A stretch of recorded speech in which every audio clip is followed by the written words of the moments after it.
Hey, hey, hey, yep. This is Jess. Ani anapod ko karon para magsinamok sa inyong mga dalunggan. Ang bagong istorya karon, ani ana.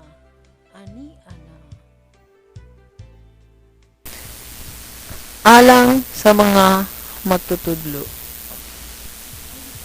Iligbagting sa lingganay sa sayong kabuntangon. Ang pobreng magtutudlo mo sayo pagbangon. Andamon sa usab ang iyang kaugalingon alang sa mga buluhaton nga kaniya gisangon.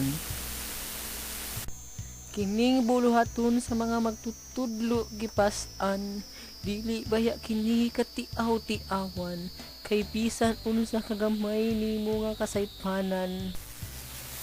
Sa katilingban gilayon ikaw pagahukman. Ang magtutudlo kanunay gibiay-biay.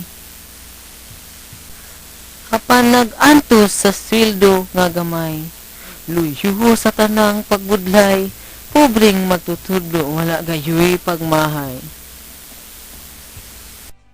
Ang pag-umol sa batan-ong kaisipan, dili baya kini kakomedyahan. Kay kung sa ginikanan dili mauyunan, ikaw dayon ang himuon nilang sumsuman. Pagkadaghan sa mga batang masulipon, sa ilang ginikanan ikaw dayon dauton.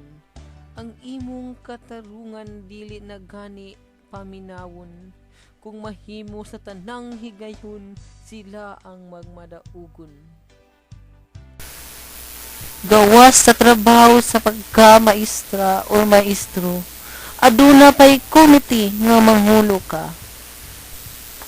Dili ka usab lagi makareklamo, kay dayon magkaingon nga kiniapil sa trabaho. Ang magtutudlo pagkadali rang duulan, sa tanang labaw kung mando siya pagasuguan. Bisan gilisdan dili makareklamo, kay kini buluhaton nga hatag ug gasa sa Ginoo. Sa gibutyag ko karon, kini dili dautan, nagapagawas lamang sa sulod sa akong dughan.